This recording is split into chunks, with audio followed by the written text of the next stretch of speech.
Hi, besties and bosses. How are you doing?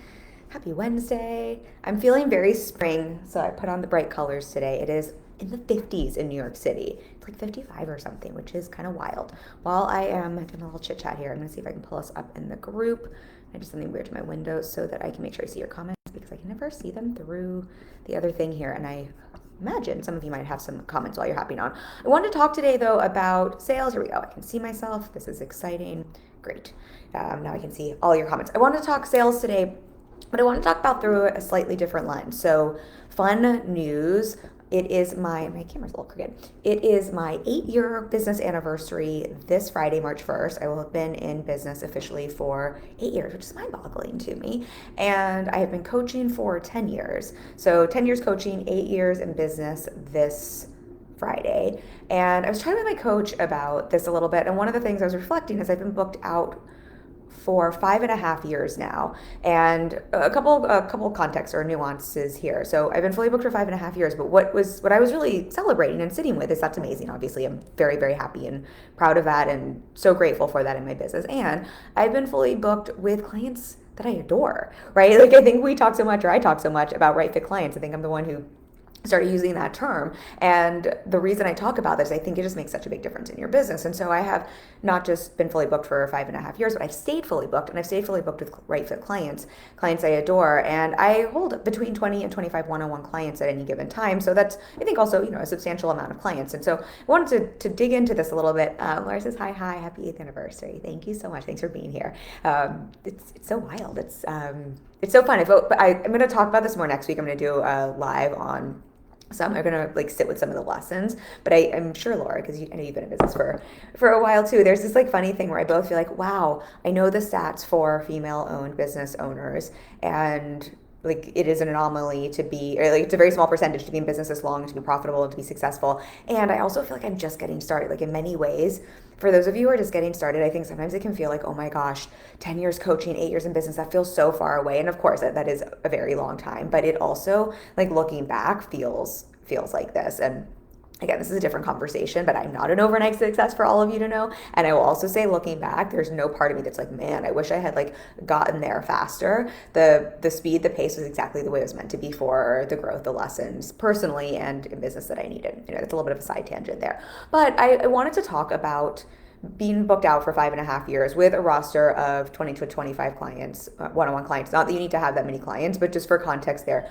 I have not just gotten booked out once, I've stayed fully booked for 5.5 years. And I think that's something we don't always have a conversation in our online space. And I wanted to talk about it through the sales lens, because a lot of times when I hear things around sales that I don't always agree with, right? Sometimes it's just about how to get that quick sale, how to get that quick win. And look, if you're selling a $39 product, maybe that's relevant. Or if you're just wanting to make some quick cash, maybe that's relevant. If you don't want to be in business for a long time, maybe that's relevant. If you have an audience of 200,000 people, and again, you're selling something that's a little less personal, you know what I mean? Maybe some of the sales, the traditional sales teachings we hear make more sense there. But for most of you, we're looking at selling higher ticket offers. We're looking at having more service-based offers. Even if you're selling one-to-many, you're probably doing so in a mastermind or a group container of some kind.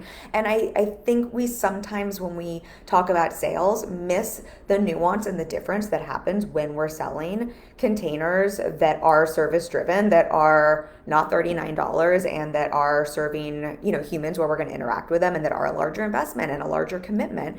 And I just have a couple things to say about that. And things that, the reason I'm prefacing with, it's not to pat myself on the back and say, oh my gosh, I've been fully booked for 5.5 years with this many clients, but I'm sharing that so that you can see I have a lens, a perspective to speak about this from. So I'm not just saying this out of my behind or because I heard someone in a post on Instagram talk about this. This is what I'm taking a look at, what is part of that supported, not just getting fully booked, but staying fully booked. And of course, there's more than what we're going to talk about today, but that's where I'm coming from. So I hope this will be super valuable for you, because I think these aren't the things we always talk about when it comes to sales, and these are the truths. And let me know as I'm talking through these if you have questions, and I will do my best to make sure you get what you need from this. Okay, so the first one here, by the way, I've got my favorite mug. It is You Are My Favorite mug. So you are my favorite. The first one here is not playing it cool or hard to get. I think I talk about this in Sell Out Without Feeling Like a Sellout, my sales course. But this has just been really relevant recently because I've joked on a couple of sales conversations how much I do not play it cool, and also how much I coach my clients not to play it cool or hard to get. And I cannot tell you how much that has supported sales in my business. Hi Emma, she says happy to be here until less than. I'm happy to have you here. I I'm gonna try not to go on a rant here, but the whole teachings in sales that like you're supposed to play it cool and you're supposed to play hard to get is actually, this has nothing to do with like whether you sell a $39 offer or a high ticket offer. It just literally doesn't make sense to me. If we think about dating, if anyone has ever dated someone who plays hard, like hard to get or plays it really cool, like I guess it works in terms of playing the game, but anyone who has a healthy, sustainable relationship that has lasted more than 3 months of like cat and mouse games, right? You probably didn't play it too cool and you probably didn't play too hard to get, right? Like those things don't actually, that they're not actually a part of a healthy, sustainable, long-term relationship, right? That doesn't have a ton of drama in it. Same in your business. We're talking about being fully booked for over about 5.5 years now, right? With 20 to 25 clients at any given time, right? We're talking about that long game here, not like how can I just quickly like trick people into something for 3 months and then not have a business afterwards. Playing hard to get and playing it cool is just not a thing in sales that I've ever seen work, and yet I see it being taught quite a bit. And I think that's such a shame, and I think it does such a disservice to everyone, because I think most of you in this group are heart-led, you're heart-centered, you're very empathetic people who are great at what you do. I don't think anyone actually wants to play it cool or hard to get, but I think there are teachings that really imply that is the way you're going to book clients. And if you can just like act like you're really cool, or you don't care that much, or you don't need it that much, right, that you're then going to bring in more clients. And I have just seen how much over and over and over again in my business, when I'm willing to like not try to be too cool and not try to be too hard to get and not try to pretend something that isn't true. Or it's like, no, actually, I would really like to work with you. I would actually really like to support you. I really like you. Like, it would be a dream to work together. I think there's a really great opportunity for us to do great work together here, right? I think that that's very sincere, and I think that actually helps. We're talking about not just booking clients, but also those right fit clients. I think that's really well received on the other side by people who really want to be in partnership with you and whatever it is that you offer. Whereas we can think about, again, the dating equivalent, right? Like, think about when you're dating someone, how good does it really feel when you're sitting there dating someone, you're like, I don't even know if they want to go on another date with me. I don't even know if they really like me that much, right? Like, it might work in terms of the game, but the game is not the same as a healthy relationship. Just like, right, this might work in terms of creating some sense of like scarcity urgency, which I think creates a quite unhealthy dynamic if that's what we're going in relationships, but also we have relationships in business, right? In business. So I'm not saying there isn't like a psychological aspect that could work in sales, but I don't know that those are the kinds of sales that lead to right fit clients long term, right? That renew and want to work with you and that you feel really great in partnership with. Whatever it is you're doing, you don't have to be a coach to be in partnership with your clients. Let me know if this is making sense, but I think this is just one of those things. The more I have just been willing to not try to be too cool or too cool for school or even like too cool to sell. I just recorded a podcast episode. You've been warned. I'm very ranty in it because I just was kind of on a tear about just a couple of things. Apparently 8 years in business will do this to you, where I'm just like, no, these aren't things in business. So you're welcome. It's coming in a couple of weeks. Welcome to Ranty Kim. Everybody's in their soft era. I'm in my ranty Kim era. But I think there's just also this this idea that it's like really cool not to to act like you don't need to sell, or like it's cool to like sell in a way that doesn't seem like you're selling. And that's just another thing I have just never seen serve me, and I've just never seen any successful business, right? Like, my coach said this to me once, and it's just so rang true to me, and it's so what I live by. She said to me one of our early calls, she's like, there's just no one in the industry I look up to who isn't selling more than me. And I was like, oh, that's so true. There's just no one in this industry. There's no one who's doing work I really respect. There are plenty of people who are acting too cool and not selling, but that doesn't mean I respect their business and work, not to throw shade, but there's no one I highly respect who's just not very clearly selling more than I am, or the same as I am. And so I think that's just another part of this conversation here, where it's like also not trying to play it cool and pretend you're not selling, right? That has just served me so well, just to be very clear and direct that, hi, I'm a business. I am selling something. Otherwise, what am I doing here? That doesn't mean I don't care about my people. That doesn't mean I don't care deeply about my clients. I adore I am friends with many of my clients. I sincerely adore my clients. I enjoy our time together. I'm happy to over deliver, all of the things. I care so deeply about them and their transformation and their results, right? But none of that's like playing it cool. Like, if anything, that's like playing it the opposite of cool. But I'm also a business, and it's not like too cool to like be very clear that you're a business selling and making an offer, and there's going to be, a financial exchange there. So I won't go too far off on a rant on that, but that is just one thing that has really served me with sales, and it maybe shouldn't be surprising, but I think it is surprising, because I think there's also this narrative that sort of like the further along in business you get, the more success you have, almost like the less you should have to sell, and the more cool you would be. And I would say, if anything, it's become more and more like, the more success I have, the less cool I am, and that just that much more that I'm going to be like, no, I so believe in this work, and I so want to make that transparent for someone. I have no need to play hard to get. And also, I'm just going to be selling that much more, because I believe in this work that much more than I did 8 years ago, because I have 8 years of experience and results and evidence to back it up. Laura says, love a good rant, especially from you. Well, thank you. I'm glad to hear that. I never want all of my content to be ranty, because it's not always serving, but sometimes once in a while we need a little rant, a little reminder of what's true and what's not true in business. Okay, so I'm going to go through the next one unless you have a question. Oh, there's one thing I was going to say on the not playing it too cool or too hard to get. I think the nuance here that feels important to speak to is, this is different than not having standards. I absolutely have standards. I have quite high standards for both myself and for my clients, and I hold my clients to a very high standard. And I have a very high standard in terms of who is the right fit for my container, which we're going to talk about in another one of these. So I think really understanding not playing it hard to get and not being too cool is not the same thing as not having standards. There are plenty of people that I adore as humans that are not the right fit for me as clients, that I will tell so on a call, or that, I'll have some qualifying questions to have that conversation around. But I think that's also a part of not playing hard to get or not being too cool. I'm not too cool to say, hey, I don't know if this is the right fit. I'm not just trying to get a yes. I'm actually trying to work with clients who are a really good fit that I believe I can support. And I'm not too cool to have that conversation, but I would really invite you, as you're listening to this, to hear that, as that does not mean I don't have standards. And I would say for everyone here, I think the more you can raise a standard for yourself and for your clients, the more it serves everyone, and to not conflate those as the same thing. Okay, so the next one here is, I think this is just a surprising one, and it's a sales strategy that has served me so well, and it's being accessible. And I maybe it doesn't sound like a strategy, but I think this is just one that surprises a lot of people. I think I hear from clients sometimes how surprised they are at how accessible I am to them in the coaching container. I think I'm quite accessible as a coach between session in Basecamp, but also in the follow-up process.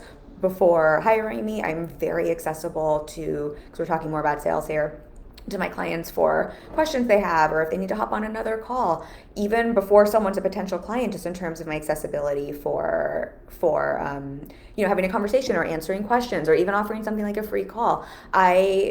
I have just really seen how being accessible is, it feels good to me. I wouldn't do it if it didn't, but how it's just so serving to the sales process. And I think that's a little surprising, because I think there's just a lot of harmful narratives in our business, but our space. But I think there's this, almost this unwritten, maybe it's written somewhere, but it's like this goal or something in the sales space, where it's like, how can you quickly make yourself as inaccessible and untouchable as possible, yet also expecting to want to have a deep connection with your audience and offers that are high touch, right? And to me, those two things don't live in the same world. And I think it becomes very confusing if you're a business owner, and especially if you're just coming to our space now, because you're hearing these messages where it's like, here's how to sell and have a high ticket offer, but also be as inaccessible as possible. And to me, it just, I mean, y'all are welcome to correct me if I'm wrong, and you're welcome to say this isn't land for you. This is what's worked for me for 5.5 years, to have, again, a very full and fully booked one-on-one practice. But I just don't understand. Now, I do think there's something very different. Again, this is different than not having boundaries.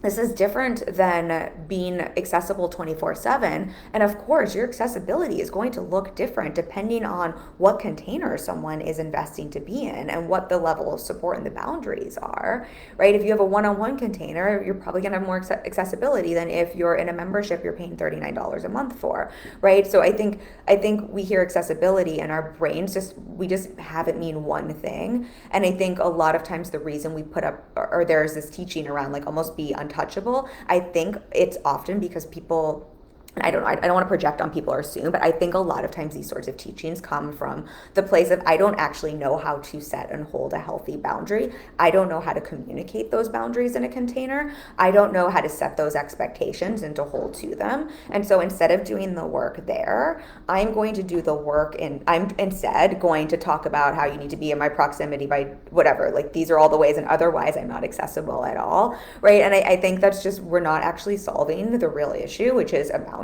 thing. I have really great boundaries, so I can be super, or seem super accessible in a way that, like, I take Fridays off from calls. I'm like not burnt out. I think I have a ton of clients. I show up, I'm very accessible. I also have a ton of free time and spaciousness in my business. So to reflect that, just like I have a lot of clients who have larger programs, and we talk about that accessibility to them, but it's very boundaried, right? And there's expectations set around that. So they're very accessible, but not in a way that means that they're accessible 24/7 or they're burning out. But from a sales perspective, because we're talking a little bit more in the container here, from a sales perspective, I think we have to think about accessibility a little bit. And I just want to push back against this narrative a little bit of like not being accessible. And I think sometimes the example that's used is Beyonce, because it's like Beyonce is not accessible. But I really disagree. If we look at someone like Beyonce or Taylor Swift, they are quite accessible to you and I. The accessibility just looks different because of what it is they're selling, right? They're not selling one-to-one services, right? So their accessibility doesn't need to look like having access to them one-on-one, nor would it make sense for the audience they have, for the level of success they have, or what it is they're selling. But they're so accessible in terms of, I can feel like I'm accessing them and who they are through all of their work. But if I was, let's just say I was going to, I don't know, buy a ticket to see Taylor Swift or something, and if I had a challenge or an issue with that, I haven't had this experience, but I would bet you so much money that she has hired people who would be, right, that are adjacent to her, that would make me feel like I have access to the support, right? Customer service that is really accessible and really supportive and really helpful, right? Or and these are like very much outside of our industry, but I've seen this done with big programs where maybe it's not that you're getting the one-on-one access, but it feels like they're very accessible because of all the touch points that have been put into their sales process and sales funnel, right? And maybe it's pre-recorded videos or something like that, but there is just a lot of that accessibility. But for many of you here, you're offering some sort of one-on-one access to you, again, whether it's in a one-on-one service or in a group container in a mastermind. And so I think there's almost a lack of congruence when that's what we're selling behind the paywall, but in front of the paywall in the sales process, we're not willing to demonstrate any of what you're going to get on the other side, right? So if you're saying you're going to have so much access to me in this group program, but I'm not giving you any access to me in the sales process, that to me makes it really challenging for some of that know, like, and trust, like the trust to make that investment. Anyway, this is not to say, again, accessibility is very, very different than boundaries. But hey, Lenina, nice to have you here. But I think these are things to think about in your sales process. And I really want you to hear, accessibility does not mean now you need to be like in your DMs 24/7. I like, for a very full business, I have a lot of freedom, a lot of spaciousness. And I'm also very accessible, right? Like both things can be true at the same time. And I also know who gets my accessibility, right? And not that like someone else doesn't, but like, you know, what those boundaries are. But being willing to be a little bit accessible, especially in the sales process, being willing to be the person who's not playing it cool and who sends the extra follow-up, or who's like, hey, I see that you're having a hard time around this part of the decision, like, let me send you a voice memo. Let's hop on a call. Let me send you a note, right? Like, I'm available to talk through this, as opposed to just like, well, if you really wanted this, you would know. Or like, I'm too cool to have to respond, or like, I don't do the, like, I only have one conversation with someone. And I don't know that anybody's actually like that in their sales process. I'm being a little glib here, but I've just really, really seen how that's supported our sales. And again, it's supported me to not just get fully booked once, but to have 20 to 25 clients at any given time for 5.5 years. And 20 to 25 clients I adore. Like, I look at my whole roster. There's like, and I think this is what also helps hold the boundaries. A little bit of accessibility on the front end means that I'm really screening for right fit clients. I don't ever open a Basecamp where I support clients between thinking like, oh my gosh, like this is a drag. It's like, I love these people. Like, I want to be here. This feels really great. But part of that is, I think, because of that accessibility on the front end for that sales process. Okay, let me go to the next one. Let me know if you have questions. I really want to make sure, though, that is clear that accessibility does not mean 24/7, and it can look right. Taylor Swift, I am not Taylor Swift. We're selling very different things. Taylor Swift is accessible to you and I, but in a very different way. Taylor Swift is smart as fuck as a business owner. She's accessible in ways, too, where, didn't she do something where like she went to someone's wedding because they invited her? But she's smart. She was accessible to one person that she can then share in her marketing, and that being accessible to one person made her accessible to millions of her followers, right? Like, she's also smart in like that she leverages her accessibility. So if you have a different business model and it's not one, like, this does not mean you need to hop on the call, like phone with every single person to be accessible. There's different ways to be accessible. Okay. The next one here is, I think, the one when I talk with clients about this that they have the most pushback against, that I have just seen support being fully booked, staying fully booked. And again, being fully booked with clients I adore. Like, I love my clients. I feel like I sound a little cheesy here, but it's just true. I write my gratitude every day. And if you're a client of mine, you go into my gratitude. I work with the best people. But part of that is, this is going to sound counterintuitive, but I'll explain it. It's being transparent and saying what you think in the sales process. And I really think this has served me so much more than a lot of the traditional sales teachings that tell you, I haven't actually studied that many traditional sales teachings because I don't like them, but I do know that some of them are really about like, what do you think the person in front of you needs to hear to get a yes, right? It's very much like, what do we need to say to convince someone to get a yes? And I'm just a big no to that. I don't think that's what sales are about at all. Especially if you want to work with right fit clients. I don't think it's about getting a yes. I think it's about helping the person in front of you get the information and clarity they need to discern if your offer is what it is they want and the right fit for them, and then to help them make a decision to move towards what that is. If it's not right for them, we want to help them make a no. If it is right for them, we want to help them make that yes, right? Like, that's what I see as what sales is really about. And what I have just seen, so I'm never going through a sales conversation if I'm with someone thinking like, what do I need to say to get them to say yes? I know, I mean, this sounds maybe effed up, but I've been doing this for a long time. I know psychology. Like, there's a lot of things I could probably say in a sales conversation to encourage someone to say a yes. But to me, I'd rather have the right yes from a client who's the right fit, who's going to want to stick around and has a great experience. And the way that I really encourage that is by being super transparent and saying exactly what I think. And so when I'm in a sales conversation, sometimes that might look like saying not the thing that's going to get someone to say a yes. Or I have two people who hired me recently who sent me, this is maybe a better example or way to describe this, who sent me some questions about the container. These were concerns of theirs. And I know what I could have said to like say the thing they wanted to hear, but instead I said the very transparent and direct truth that I just believed was true, to level set expectations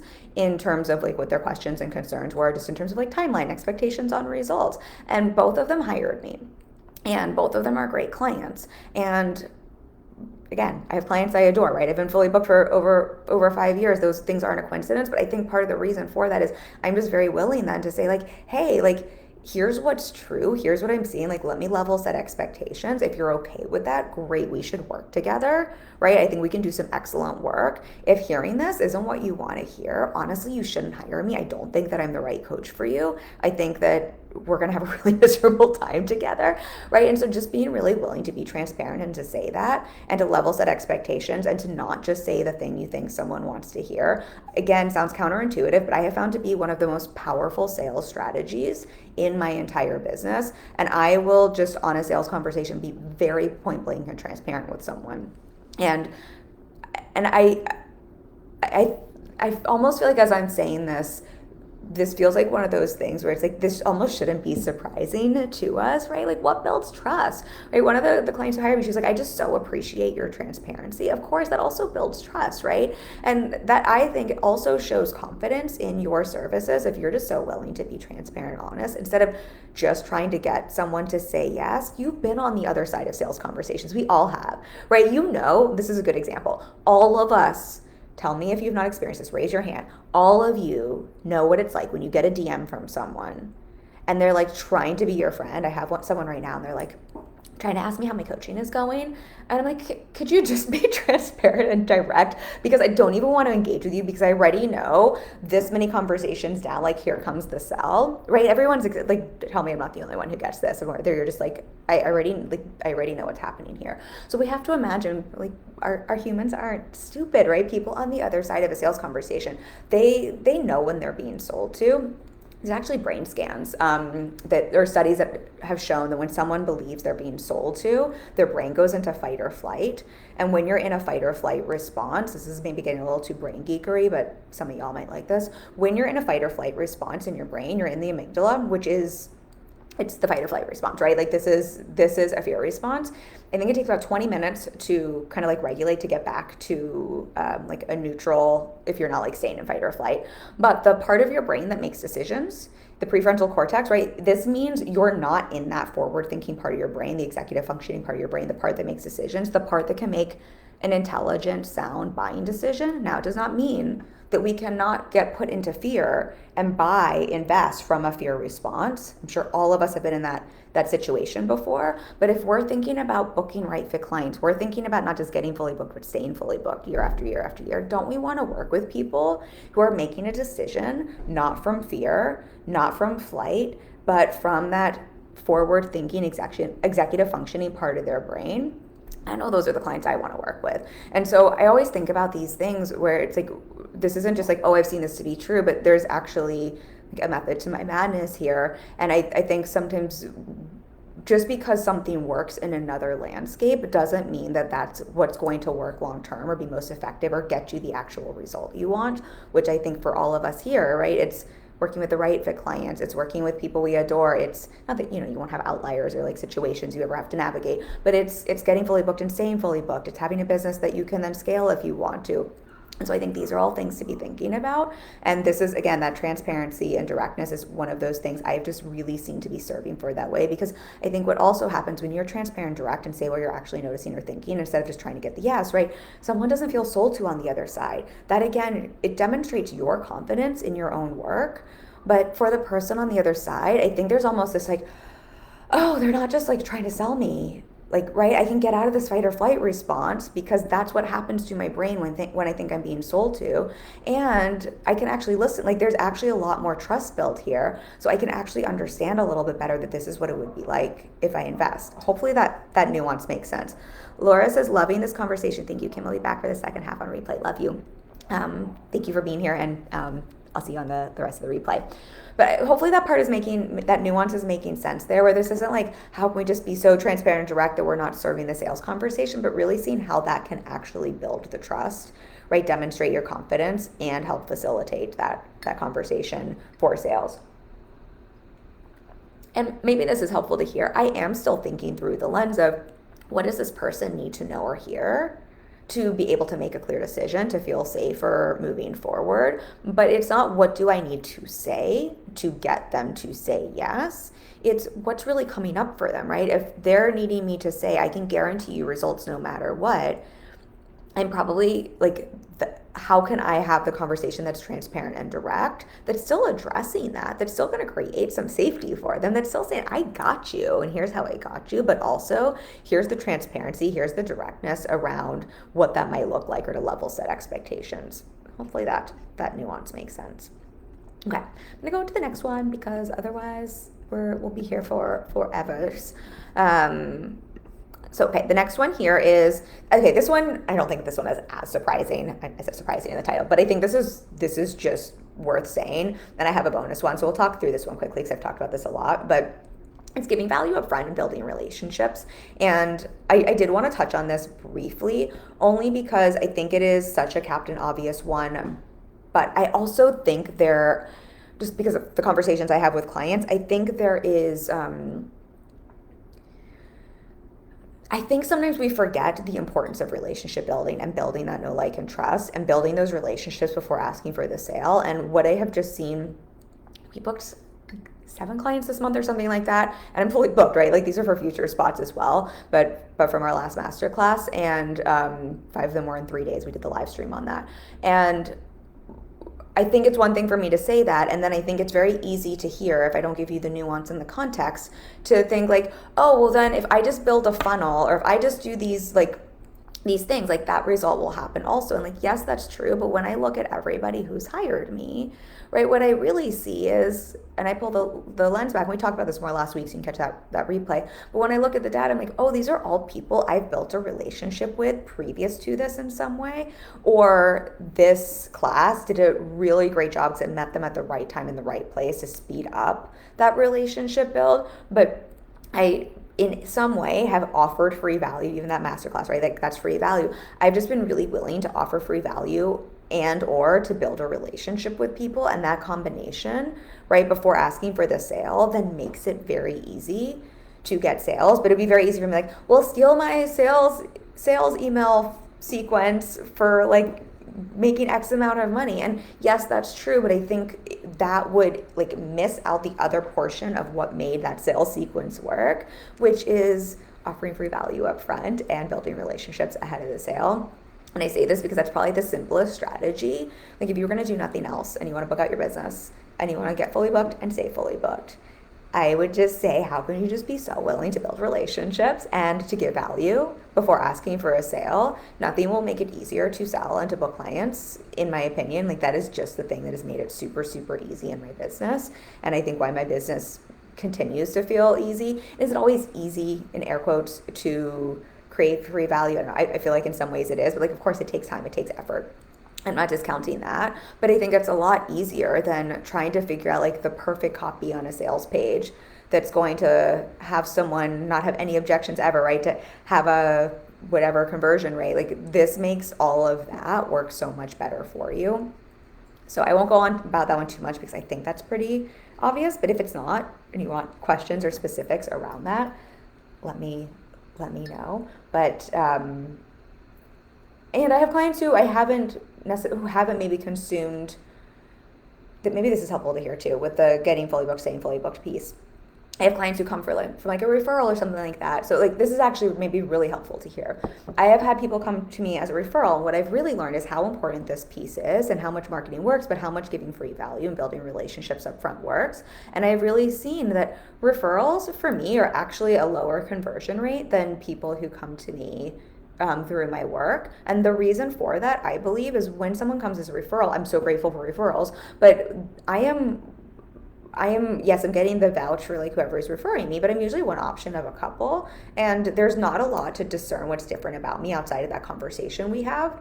Whereas someone who's coming to me because they have had the chance to consume my content, or, right, I've offered them a free experience, or like we've built a relationship, right, I start to become the person they want to work with because we have that relationship and they understand my values and my thinking, right? That's very different than someone I don't have the same relationship with. And so someone who's coming in as a referral, in many ways, my job there is to see, like, is there something I can offer so they can get to know me a little bit better, so I can give them some free value up front, so I can build that relationship a little bit more.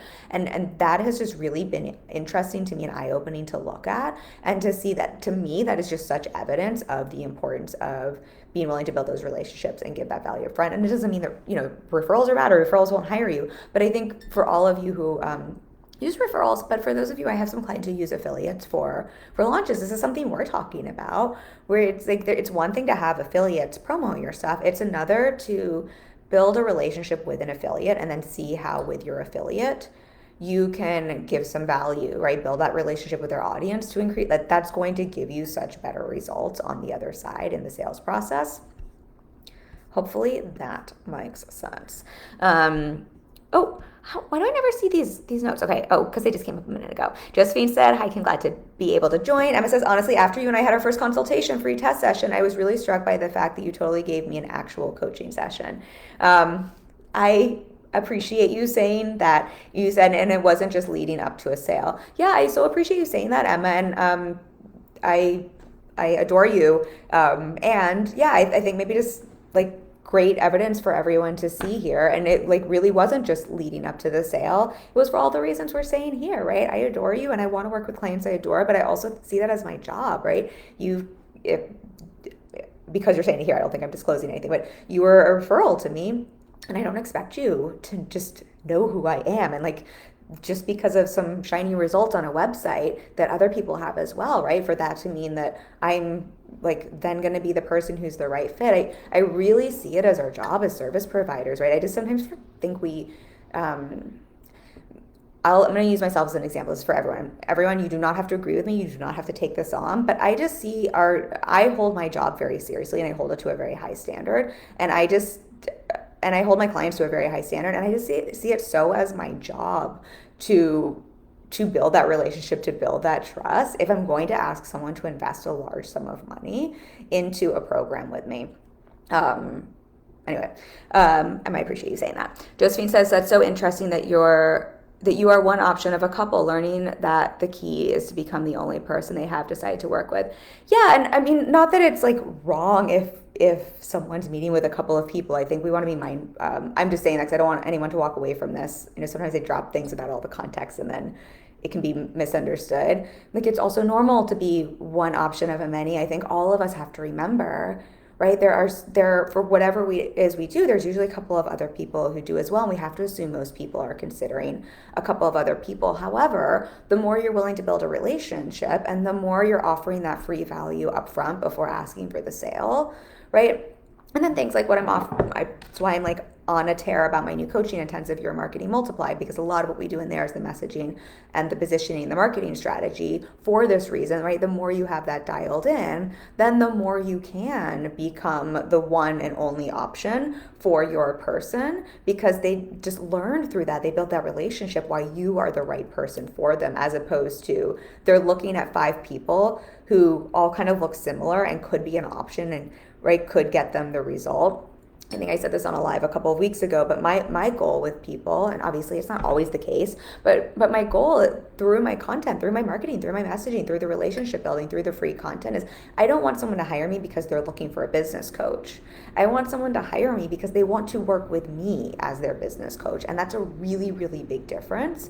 And again, there's nothing wrong. There have been phases in my business when I was building my business up where people hire me because they wanted a business coach, not because they wanted to work with me as a business coach. And that is fine. I'm sure people still do. But in terms of like, that's the goal of what I'm doing with freak value, with building relationships. That is, I think, a very different place to be thinking about your business from, right? Think about how great that feels when you're in partnership with whatever it is you do with someone, because they're like, yes, this right here, your values, the way you show up, your process, the way we work together, like this works really well. I want this versus I just want anyone who could like follow these steps to a certain path.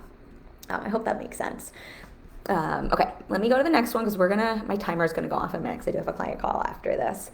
I've got an excited bonus one. I'm gonna at least get to this last one here, and if we have time, I'll get to the bonus one. The last surprising sales strategy that has helped me get and stay fully booked for 5.5 years now with 20 to 25 one-on-one clients that I adore is really cultivating the mindset of not needing a sale. This is what we talked about a little bit earlier, and not pushing lukewarm yeses. And I've probably talked about this in other live streams because I'm so big on this, but I really am a big believer in saying no to clients and not encouraging everyone to hire me, in what Rich Litvin calls testing the yes.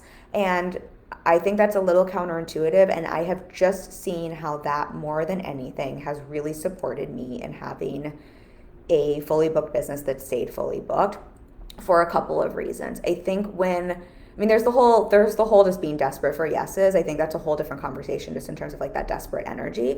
But this is more around not being so desperate for a sale or seeing sales, what we were talking about earlier, as a goal of like just getting a yes, and more about wanting to get the right yes.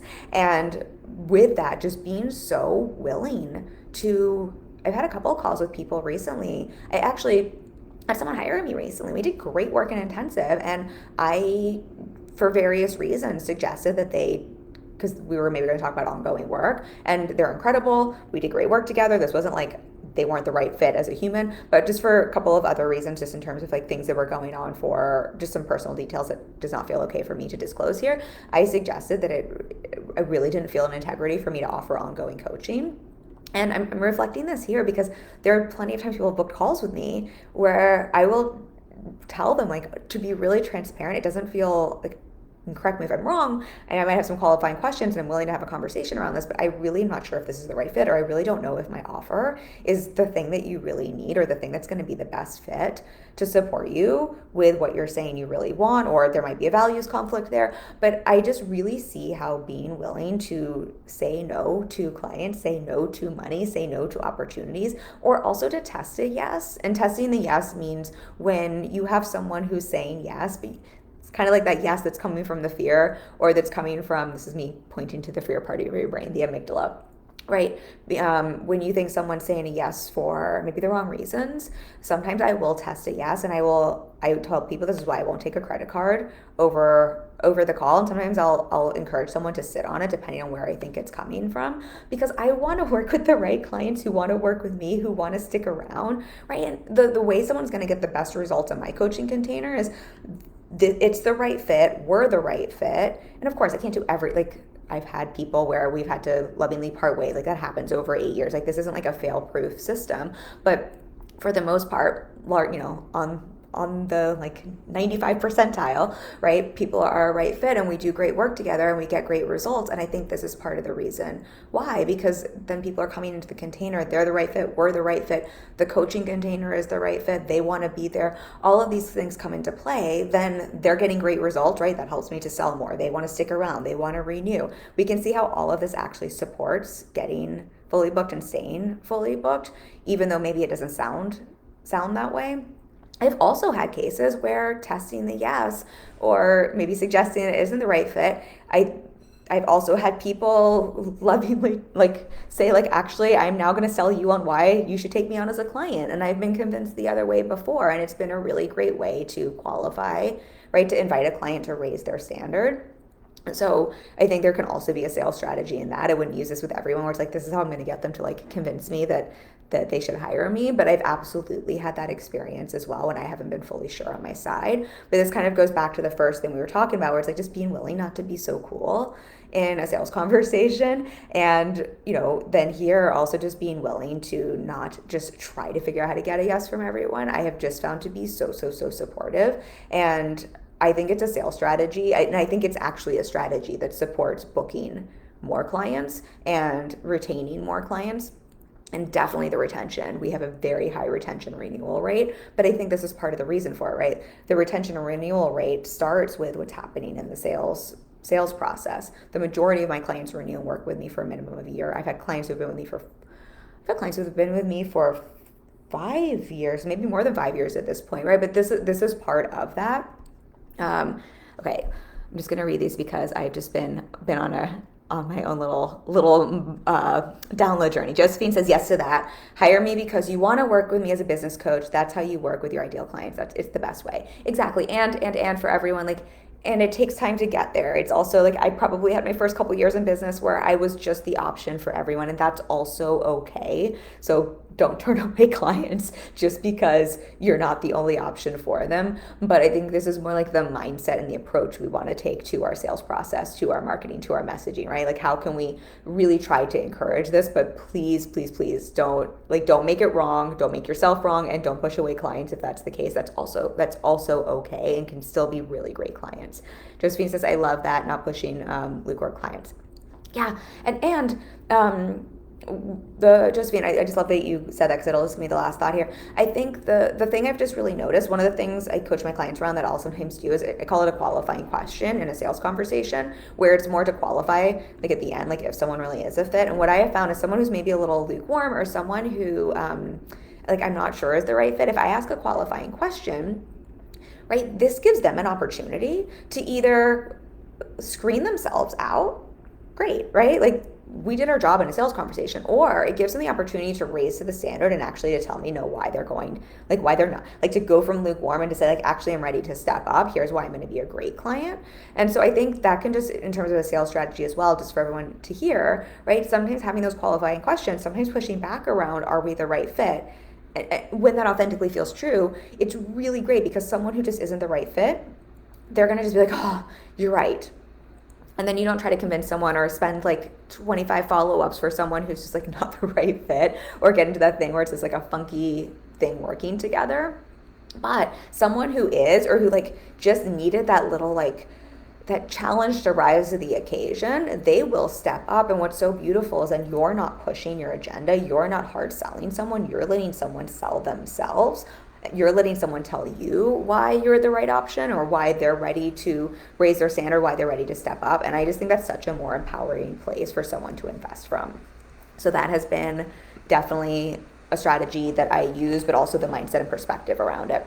I'm just gonna drop this last one here because I do have a client call I have to hop on. Otherwise, I would, y'all know, I would like love to jam forever. But this was my 6th bonus one. I think again, this is one of those like super Captain Obvious ones, and it is what I would consider a sales strategy that no one talks about, and I wish they did. But one of the biggest sales strategy behind being fully booked, getting fully booked, staying fully booked for 5.5 years is serving your people really well. Over delivering when it feels good, not from a place of obligation, but when it feels good, right? Being willing to surprise and delight people, being really good at what it is you do, showing up for your people. I don't over deliver when it doesn't feel good, or when I need to hold a boundary. Like that is not what I want to communicate here, but I do over deliver a lot for my clients. There's a lot I do for my clients that technically I don't have to, that technically isn't in my contract, right? That I could technically just do a lot less, but I do so with such joy and such appreciation, because I love our work together. I love to support them. It feels really good to over deliver. I also know that that's a boundary. That's something I can check in with. Like if it ever doesn't feel good, I'm not expected to, and I don't have to do that. But I do think that also really leads to a great experience for people, and people feel really taken care of, and they feel like, you know, they're investing money and that investment is being taken seriously, and then they get better results, and all of that, right, leads to retention and renewal clients. That's my timer that I have to get off our live stream to do that, so I don't keep talking. And I've just seen how it sounds so basic, but how just being willing to show up for your people and to really serve them well, and to surprise and delight them when it makes sense, to over deliver when it makes sense, right? Just to like treat people the way you would want to be treated if you were investing in something, goes such a long way. And it goes a long way in the initial sales conversation, right? Because these are things you can speak to.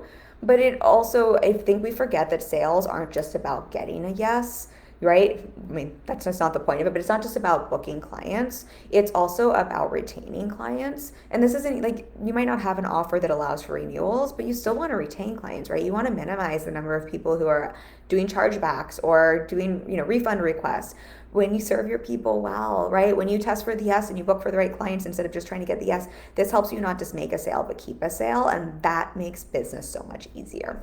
Okay, I'm just going to see real quick. Do we have any other? Josephine says surprise and delight is my favorite tip. I'm all about creating an experience for my clients, so I hear you on that one. I'm so glad that one landed. Y'all, I love you. Thank you for hanging. Thank you for the comments. If you're watching the replay, definitely throw the comments at me. And if you have any questions, I love to hear those as well. And then I know I quickly and briefly dropped that coaching intensive, Your Marketing Multiplied. You've probably heard me talk about it. I am obsessed with it, y'all. I've already had a couple this month, and we've got a couple booked for the next few months. And they have just been blowing my mind. They have just been so fun. We have a week of one-on-one time together where we get to look at your messaging, positioning, really tighten that up, and then your marketing strategy, so you know exactly how to position yourself and what to show up for every day, week, and month. So that exactly what we're talking about here, you make your sales process so much easier because you really are positioned as the option for your people versus one option of many. And I think that is the game changer and really the goal we have in marketing and sales. And it has just been so fun to see how much we're able to do in a week-long coaching intensive. So I will drop a link for that if you're interested in learning more, if that's something you want support around. And I will also drop a consultation link if you'd rather hop on a call first to discuss what that could look like and what the focus of that intensive could be. We are booking some of those for the upcoming months, and I would love to support y'all. Okay, I'm gonna go hop on my client call now, and I will see you all next week. We'll have a live where I'm sharing my biz lessons after 8 years in business. Bye.